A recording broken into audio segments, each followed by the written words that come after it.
Franck Monge, bonjour. Bonjour Dominique. Merci de recevoir JTCV en plein pays d'Iwa. Présentez-moi votre cave, la cave Monge-Granon. Alors vous avez bien raison de dire en plein pays d'Iwa. Ici on est sur la commune de Vercheny et la cave Monge-Granon est située entre la route départementale et la vallée de la Drôme.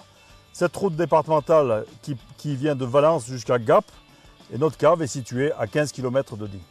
Je profite d'être avec un vigneron indépendant pour lui poser cette question. C'est quoi cette fameuse méthode dioise ancestrale?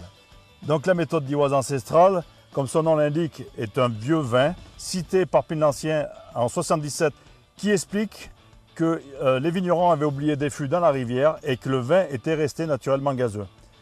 Au jour d'aujourd'hui, nous avons fait améliorer un peu le système. Nous faisons une fermentation en cuve qui va finir en bouteille.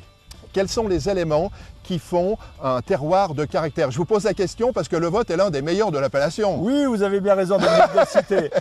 Je pense qu'on a un des meilleurs vignobles de l'appellation parce que la commune de Vercheny est une commune qui est exposée tout au sud. Et du coup, on sait que c'est le soleil qui fait le bon vin. Voilà pourquoi c'est la meilleure commune d'appellation.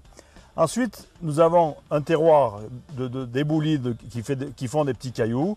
Et puis un deuxième terroir plutôt argilo-calcaire, marneux, qui nous permet de faire un panel de saveurs dans tous nos vins.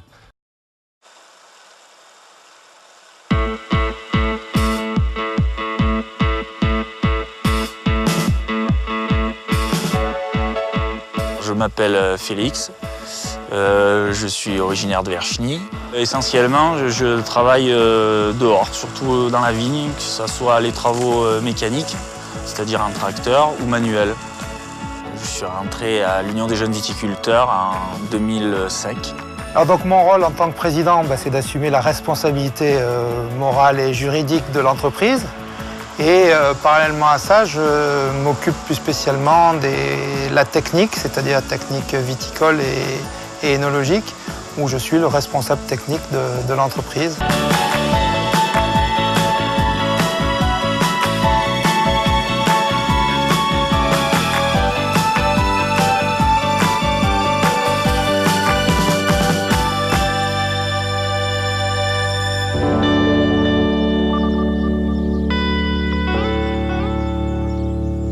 Les rameaux qui sont trop longs, c'est-à-dire tous les branches qui dépassent du troisième fil.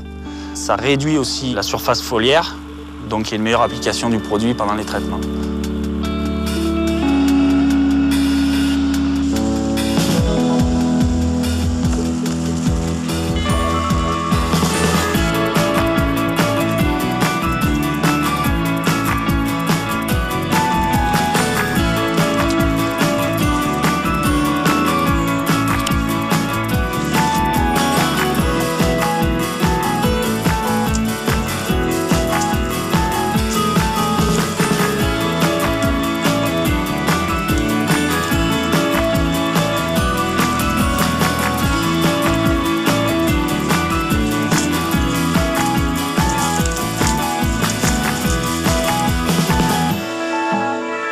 Faire la clairette, quand on parle de clairette de Die, c'est le muscat et muscat petit grain et la clairette blanche. Et après, on a un tout petit peu d'aligoté, justement, qu'on met dans le crément. Le muscat, en général, préfère les terres un peu riches, un peu fortes, et la clairette convient mieux sur des terrains d'éboulis, de grès, de même que l'aligoté.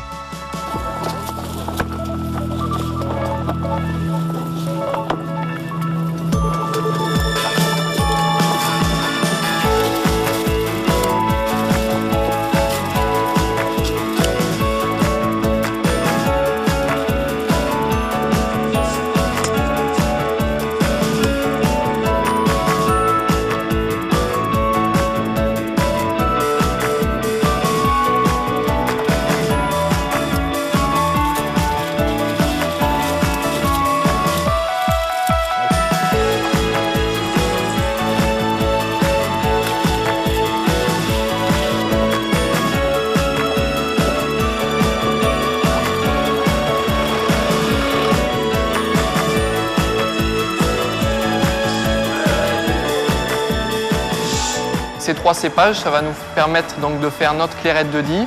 La Clairette de Die, méthode ancestrale, qui est élaborée à partir d'une fermentation unique. On va réguler la fermentation avec le froid.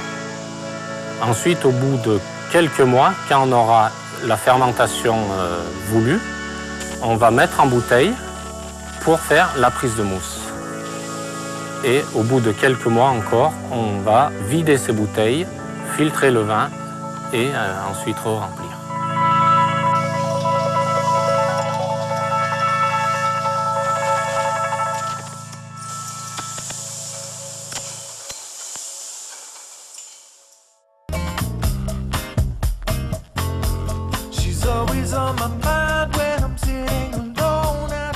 La Clairette de Die, c'est 1500 hectares de vignes répartis sur 31 communes le long de la Drôme.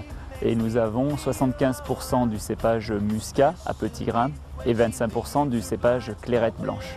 Le cépage Clairette apporte de la finesse au vin, de la légèreté, et le muscat apporte tout le côté aromatique.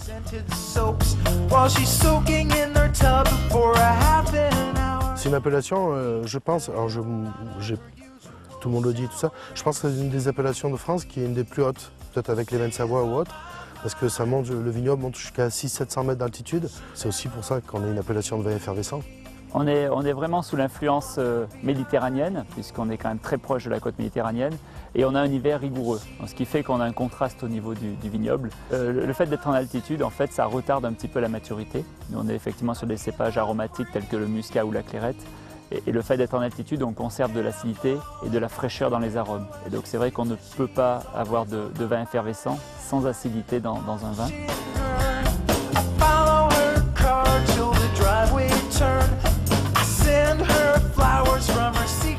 Les sols sont argilo-calcaires. Après, il y a une grosse particularité, à mon avis, qu'on ne retrouve pas dans beaucoup de vignobles. C'est un petit peu ce genre d'éboulis là qu'on appelle nous de la marne. Donc moi j'ai pas fait d'études géologiques, mais c'est des terres très pauvres, qui ravinent beaucoup, et à la fois friables et très dures en sous-sol. Et je crois qu'il y a, de toute façon on le voit, je crois qu'il n'y a que la vigne qui peut pousser juste sur ce genre de choses, quoi.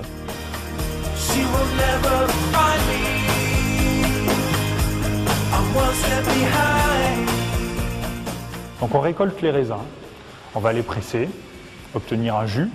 On va clarifier ce jus et on va le mettre au froid pour qu'il démarre sa fermentation tout doucement. En méthode ancestrale, on n'a pas le droit de rajouter de levure. C'est donc une levure indigène qui vient se multiplier dans ce mou et qui commence à fermenter. Et on va fermenter jusqu'à peu près 5 degrés d'alcool.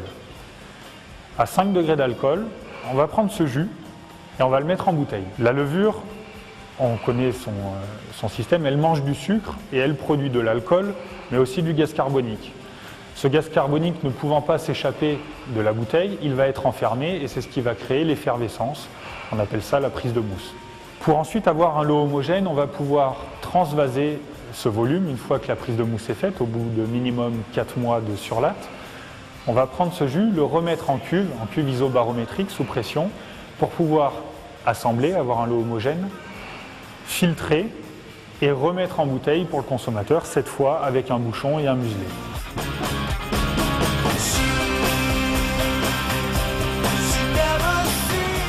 On est sur une viticulture qui est assez renouvelée. On a beaucoup de jeunes viticulteurs qui s'installent dans le vignoble, donc ça montre bien la dynamique de notre appellation. Et ça, c'est très intéressant pour nous, autant en cave particulière qu'en cave coopérative. Il y a des successeurs pour prendre les vignobles et pour reproduire de la Clairette de Die.